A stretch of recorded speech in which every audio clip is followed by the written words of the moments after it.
Point Sports and Entertainment. What's going down? How y'all feeling?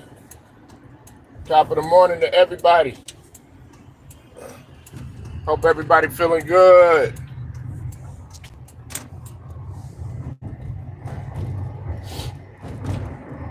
I'll wait for a couple people, man, and we go ahead and we get started, man. I want to give a shout out to all of my subs.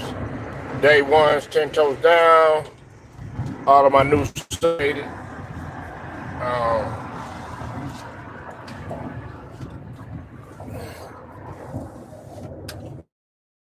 All right, Lions Den. Both communities, basketball, boxing. I appreciate all the love and support. Big Chad, I see you in here, bro. Rocking with me, bro. See you in here, man. Make sure y'all hit that like, man. It costs free 99. Free 99.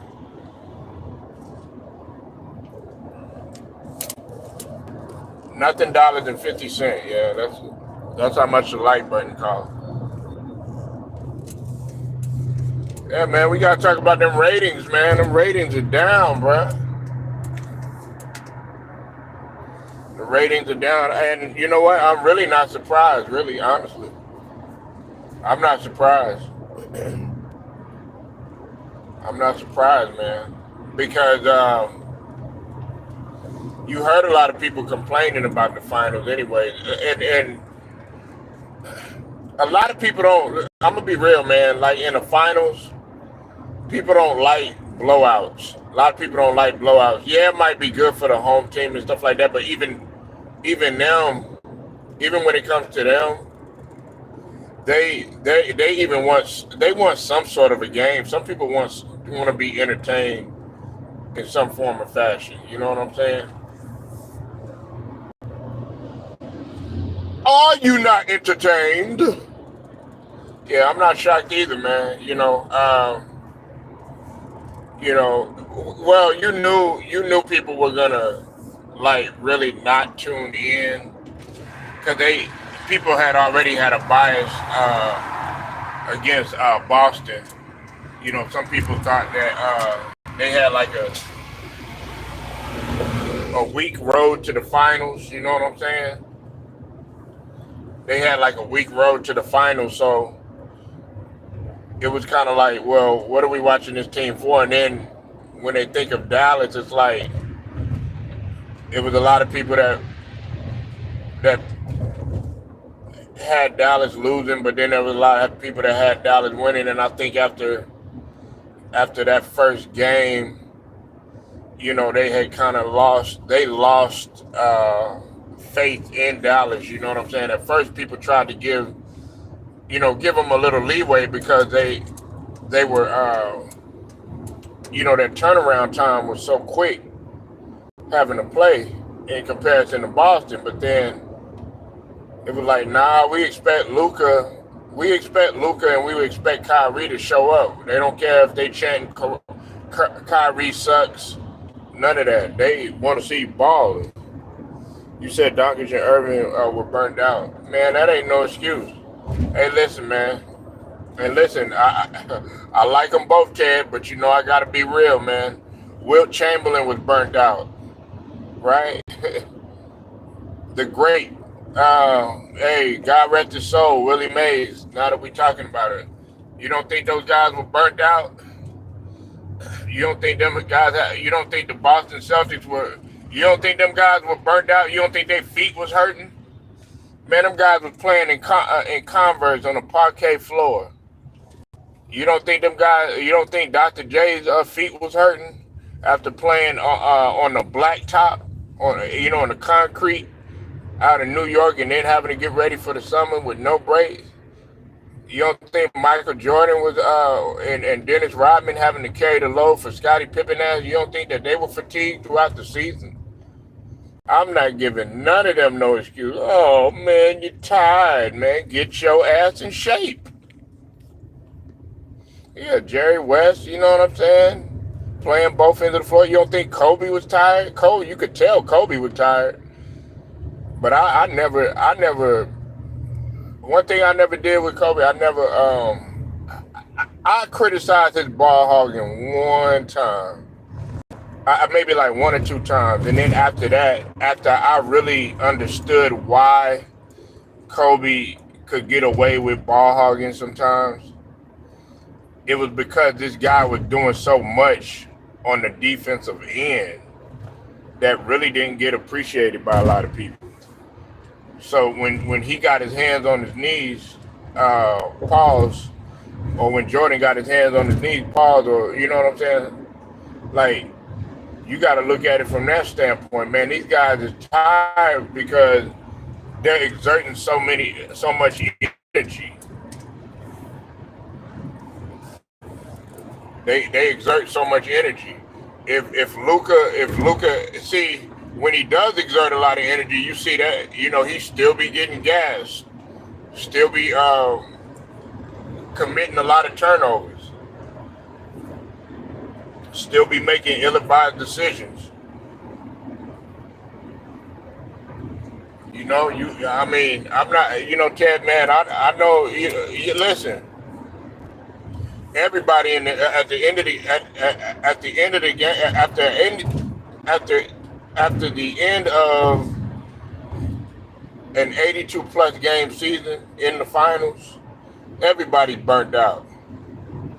You know what I'm saying? Everybody hurting. Everybody feeling some type of way. Everybody got some nicks and some pains and some aches and all that, man. But you got to keep going. Ant-Man was burnt out, but man, he kept on going. And watch, he gonna work on that aspect of his game this summer.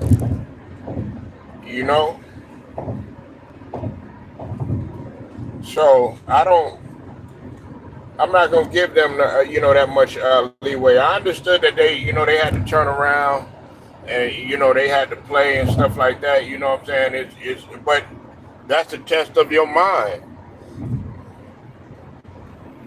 That's why, I don't like getting into the conversations about, oh man, this guy could have played in the 80s, or this guy could have played in the 70s, or this guy could have played in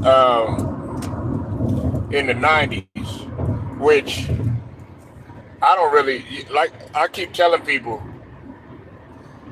the 80s was weak. I mean, the 90s was weak compared to the 80s, man. You know what I'm saying? I don't like, we done with the 90s. Hell, I'm done with the 90s too. Shit. I won't be done with the 80s. I won't be done with the 70s, and I won't be done with the 60s. Everybody talking about, oh man, he couldn't play in the 90s. Well, the 90s ain't really all that as tough as you think it is. You know what I'm saying? They actually kind of toned down on the physicality on the 90s, if you really want to be honest. You know what I'm saying? And then people started complaining about it. That's why, when people talk about Tracy McGrady can beat Michael Jordan and all this other stuff, man, he was one of the main ones crying about fouls and stuff, crying about hand checking and all that. Yeah, the 60s, they was fast and physical. Oh, these guys were skinny and all that other stuff. Shit. Yeah, you say that now.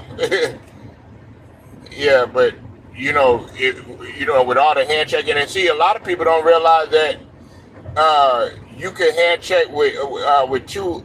I think Post had two hands, and back in they made a change. I forgot when what year they made the change, but it was for a long time you could hand check with two hands.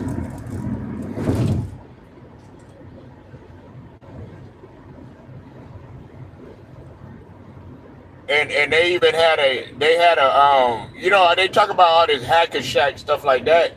Well, Will Chamberlain, you know what I'm saying? They had a rule on how to guard Wilt and stuff. Elgin Baylor averaged 38 points in the 63 season. Yeah, man. So all this stuff about the 90s and all this other stuff. Look, I know Jordan won. He won 6 straight and all that. You know what I'm saying? Throughout the '90s and stuff like that. But and like I said, Michael Jordan's my favorite player and everything. But you gotta realize in the '80s it was a lot more parity. To me, that tells me there was a lot more competition. To me, that tells me, you know what I'm saying? It wasn't no one team that was dominant. Every other year, you had somebody else winning. So man, the '90s, man, it was way more physical than everybody. Yeah, right. Man, they just showing you clips and all the clips of New York and Chicago and stuff like that. Man, that ain't nothing, man. That ain't nothing, man. I mean, I appreciate the '90s and all that other stuff, but man, it wasn't nothing like the '80s, man. You gotta realize what Michael Jordan was going through in the '80s, between '86 and '89, what Jordan was going through, shit. What some of these guys were going through, you said Zeke, the small player, had to score versus Giants, yeah, exactly. And not only him, Spud Webb. You know, I don't, hey, Ted, you know me, man. Like, I don't handle many excuses very well. Like, if Isaiah Thomas is getting out there and playing with his ankle damn near the size of a softball, still getting out there playing after he done broke his ankle pretty much. There's absolutely no excuse that you could tell me, man, anything. If Jordan can play, and I don't want to hear about no damn flu game. If he can play with food poisoning, there ain't nothing that you could tell me. If Dennis Rodman can play with a severe headache, hungover, there's nothing that you could tell me. Absolutely nothing you could tell me.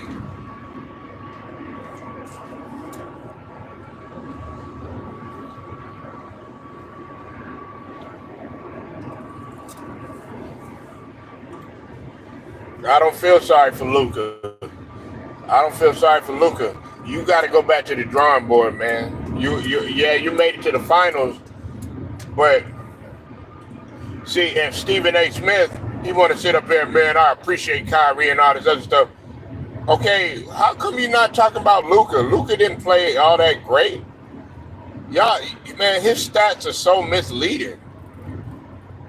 And even when he did have, 20 some odd points, 30 some odd points, he was still in the negative. Besides Kyrie and his poor play, you got to get on Luka. Yeah, what's up with it, Alex? Man, listen, man, you should be in shape, man. Like all that. Oh yeah, he got to get in shape. Nah, Larry Bird, he wasn't. He didn't have the physique like a Jordan or maybe like a LeBron or nothing like that, or Kevin Willis or nothing like that. But what would Larry Bird be doing before the game, man? He would be running bleachers in a full sweat. The great Bill Walton even would tell stories about the guy. God read Bill Walton's soul. He was saying that Larry Bird would be looking like he had got done practicing, like a full practice, and this was before the game, running in there in the Boston Garden, getting ready. Man, he wasn't looking like no damn Ronnie Coleman or no shit like that, man, but he had heart, man. That's what Lucas should be doing, man. And he knew how to last throughout the whole entire game. Larry Bird did.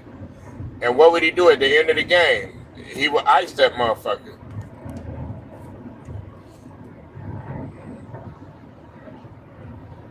Look at Steph Curry.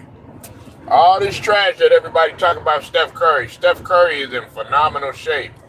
To be 6'2" and be carrying a team like he did at times, you know what I'm saying, having to carry injured players and stuff like that. That's why I don't, all this, T-Mac was capping, man, about, and I'm glad Alex is in here because I do want to talk about this too. T-Mac was capping, man. Yeah, there is an argument. Steph Curry can't be in the top 10. What the hell are you smoking? This guy right here, man, for a good decade, it was either they were talking about Steph Curry or they were talking about LeBron. Okay? Now, first off, T-Mac don't have the right to say shit. You can't even get out of the goddamn first, second round of the playoffs until you had to hop on the Spurs. You ain't one like you had a lot of people question whether or not you should have been in the goddamn Hall of Fame. Yeah, I'm getting on T-Mac. I don't give a fuck what none of y'all got to say. Like, okay, one-on-one wise and all that shit, yeah, he probably would blow by Curry and all that other stuff.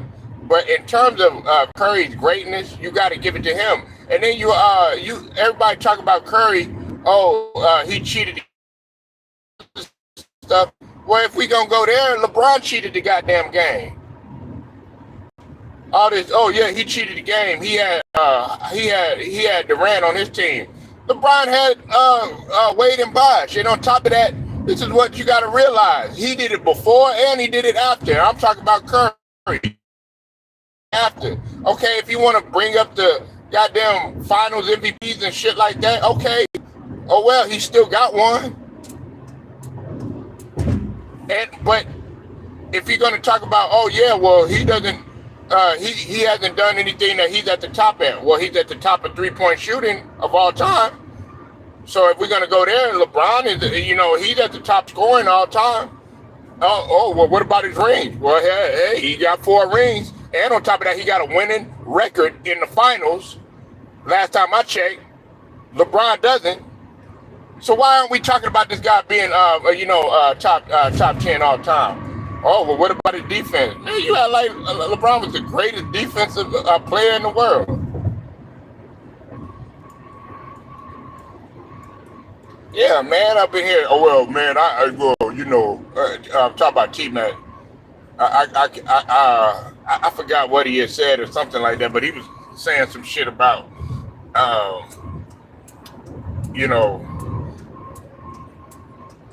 I need you to do this or I need you to do that. I got to go back to the statement, but him saying that he don't see Curry as a top 10, man, you out of your mind, bro. Has Curry came up short? Yeah, a lot of times, but it still don't take away. Listen, if Curry was to walk into a gym right now, everybody would pick that motherfucker up. I guarantee you. Everybody would. I guarantee you. And he would probably, he don't even got to be the tallest guy, but just the matter of that he's automatic from that bitch. And wouldn't probably lose the game. You just feed it to Curry. Walk up. Feed it to Curry. Walk up. Feed it to Curry. Walk up. And we going, oh, well, all he does is shoot 3-pointers. No, he don't. Matter of fact, man, there's plenty of clips of Curry going in and dunking that motherfucker. You know what I'm saying? I don't do the Curry hate on this channel. If everybody think that I'm one of the ones that hate on Curry, you out your goddamn mind. Nigga, I take Curry in a goddamn heartbeat. They rock with Curry out here. Matter of fact, I know a dude that knew Steph Curry. This dude was left-handed. This nigga wanted to be like this nigga so bad. He knew him personally and stuff. He was straight out of North Carolina. He played a little bit like him. The only difference was that he could get in there. He was about 6'4". Real skinny dude, man. And we didn't believe that he played with Steph Curry, but he was lighting motherfuckers up one day. We was playing 25 and everything, man. He was just lighting niggas up, man. Doing all types of shit. He even banged on a motherfucker too with his left hand. And he was like, yeah, man, I knew Curry and all this other stuff. I was like, man, we was like, get up out of here and stuff like that. Curry was hot. The Warriors were winning and all this other stuff. And he had pictures of him and his family and all that stuff, man. We was like, wow. Yeah, man, he doing that shot jock shit. You just saying that shit for shot value. That's just like Rasheed Wallace saying that dumbass shit talking about Jordan was okay on defense. He wasn't great. Man, get the fuck up out of here.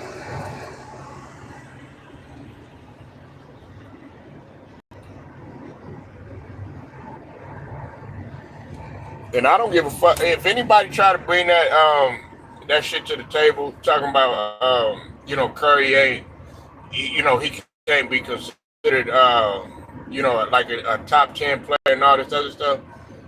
Shit, go ahead. Let's stack it up because there was a time when they had God rest his soul, Jerry West. There was a time when they had Jerry West at the top 10, but he was 1-9 in the finals or whatever. Everybody got their blemishes, man. Everybody got their blemishes. They even bring up the fact about Jordan. They'll bring up the fact about Kobe. The fact that some people don't even count the first 3 rings. You know why? Oh, he had Shaq. Shaq was Finals MVP. Let's just be real. 2 of them Finals MVP could have went to Kobe.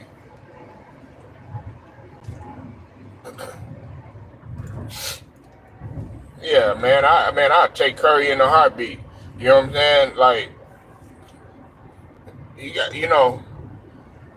could he have, performed a little better in some certain situations? Yeah. Did he come up short a lot? Yeah. But damn well you'll pick up Curry, especially in his prime. I don't give a fuck how far he shoots out and shit. You know what I'm saying? It's for this era. But see, everybody gets it mistaken. I've seen games. There's been a lot of games where he'll go games at a time where he'll shoot very little from 3, and you'll find him penetrating, or he'll do the midi, or he'll do the runner, or he'll go in for the soft number, and he's up in there playmaking and stuff like that. I don't consider Curry what you call a prototypical point guard. He's a damn combo guard. That's why, like, you try to argue me down with Curry, man. Steph Curry is phenomenal, nigga. Now, who is my favorite player on the Warriors? It's Klay Thompson, because Klay Thompson is more my style of who I like to see, because he's more predicated on defense. Well, if he didn't have Klay Thompson and all this other stuff, it don't matter. Same argument goes, you know what I'm saying, with Scottie Pippen and Jordan, or Rodman and Jordan, or Robinson and Duncan.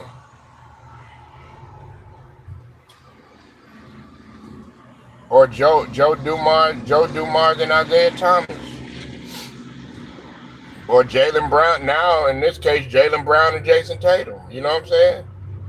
You can't have one without the other.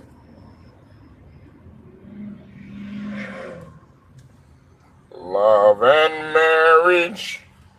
Love and marriage go together like a horse of carriage. This I tell you, brother. I think Frank Sinatra was high when he wrote that song too. He was probably drinking that good Italian wine, probably snorting some lines and shit. Probably took a little bit of that heroin. Look at you, yeah, man, Christina Applegate. No, wait, that wasn't her name. That was what's her name? The daughter.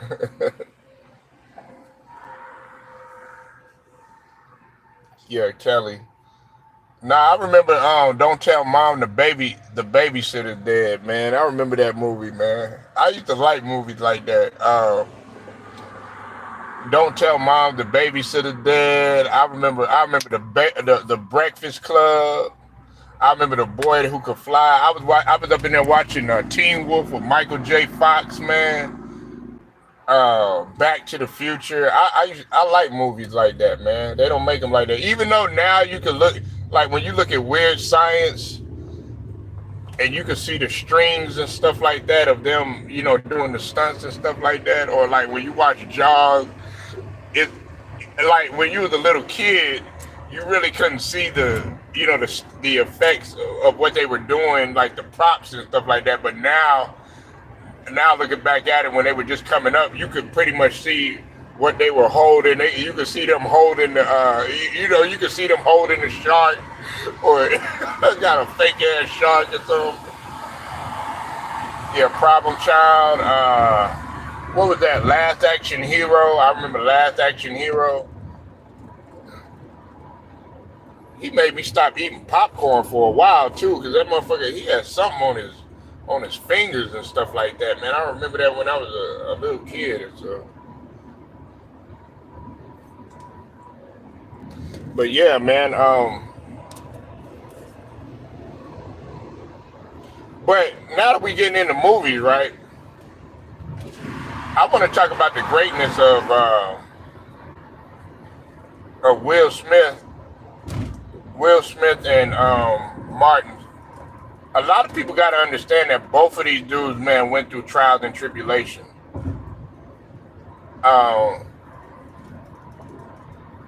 Martin catapulted the ratings when it came to, Fresh Prince of Bel-Air. He blew him out. He was blowing him out the water. He blew Fresh Prince of Bel-Air out the water, and Martin just took over after a while. Man, listen, bro. A lot of people, when they did Bad Boys initially, they're like, how is this gonna work? They'll never be able to have two guys or whatever. They didn't think that these guys were going to be able to work with one another. You know what I'm saying? But Will Smith, he wanted Martin because he recognized his greatness. Martin was starting to really take over Hollywood at that time. You got to think about it. He had a thin line between love and hate. He was doing stand-up. He had already been in a house party. Of course, he had Martin. They didn't realize how versatile this dude was. You know what I'm saying? He wasn't just, a guy. You know what I'm saying? He had been in what's happening. He was that guy. And on top of that, he knew how to host. Steve Harvey ain't have shit on Martin Lawrence. He ain't have shit. Yeah, bruh, man, from the 5th floor. Shout out to Reggie. I met Reggie while he was in Austin too. He from Texas, man. Shout out to Port Arthur's finest. All the H-time. Going down. Nah, Reggie, you cool dude, man. Bruh, man, from the 5th floor. Used to play football.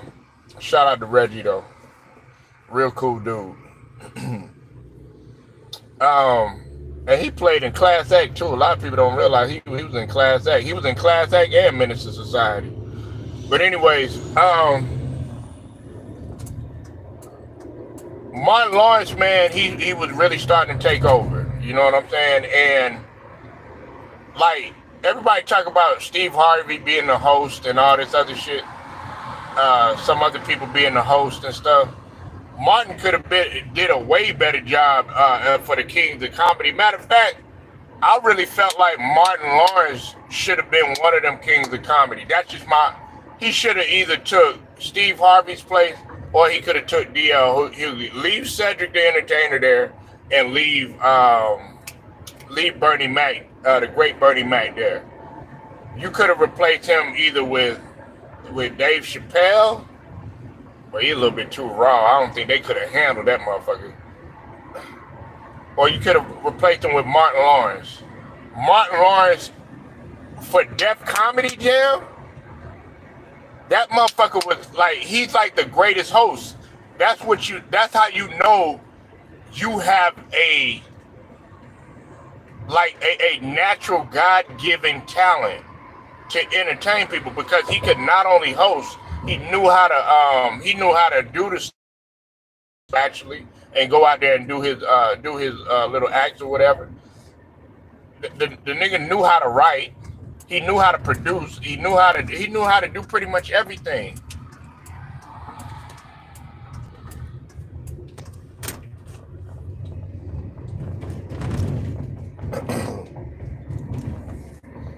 Yeah, Martin. Martin. Yeah, he was. He was a genius.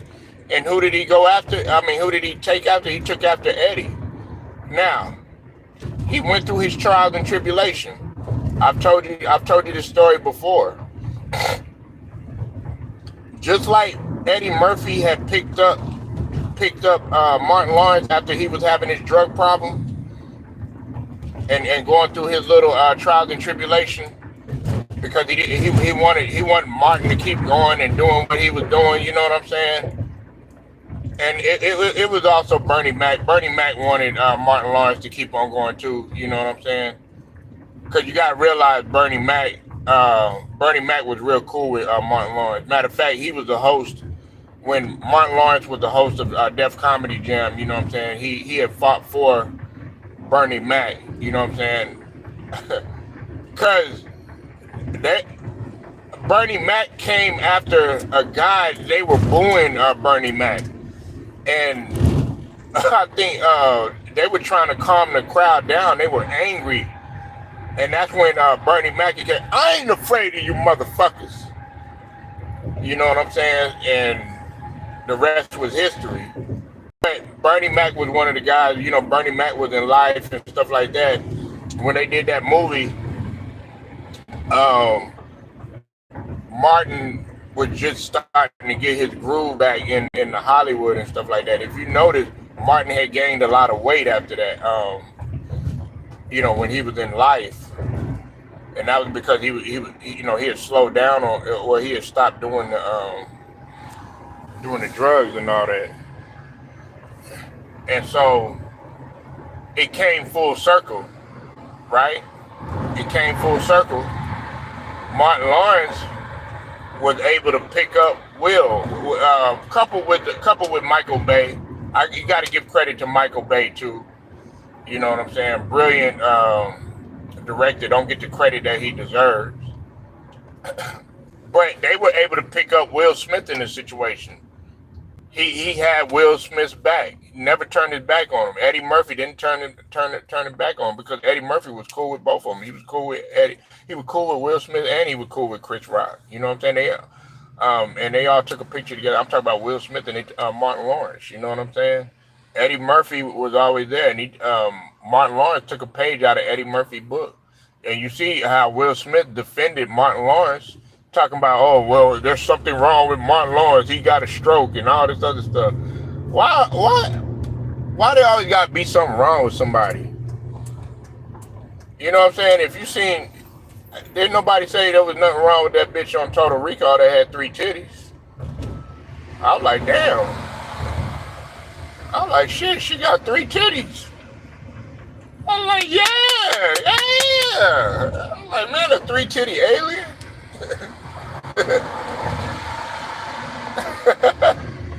I thought that was pretty cool when I was younger. My mom cut that out. I was like, Mom, look, you got 3 titties. Oh man, my mom went off on me.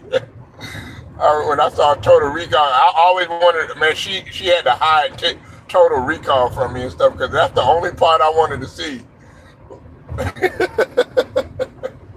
I wanted to see that. I wanted to see that alien with 3 titties, man.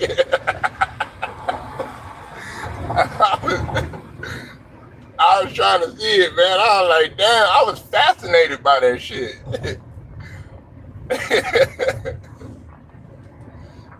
But anyway, man. Yeah. So, yeah, and so they're able to pick up Will Smith, even through him going through his trials and tribulations. And really, honestly, this ain't really no trial and tribulation. If anything, Will Smith actually made things better for the Oscars. You got to think about it. People were always talking about it. They would talk about Will and Jada, or they would talk about the Oscars, or they were talking about what's going on. It made people start paying attention more to what was going on. I guarantee you now, you know, people's eyes are set on the Oscars now because of Will Smith or whatever, because of what he did or whatever, because they want to, honestly, they probably want something else like that to take place.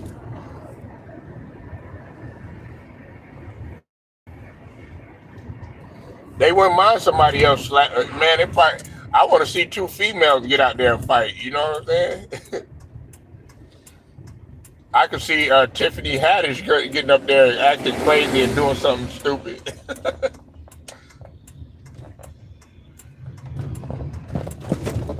But they both overcame trials and tribulations, and now look at them. But you got hating dudes like Stephen A. Smith that don't want to let things go.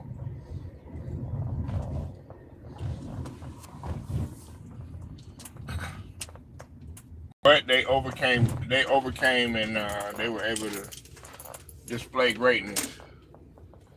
But yeah, guys, I'm gonna go ahead. I'm gonna roll out, man. I appreciate y'all pulling up. Make sure y'all like the video, share it, subscribe, hit the notifications too. Straight to the point, sports and entertainment, man. I'll be talking to y'all later.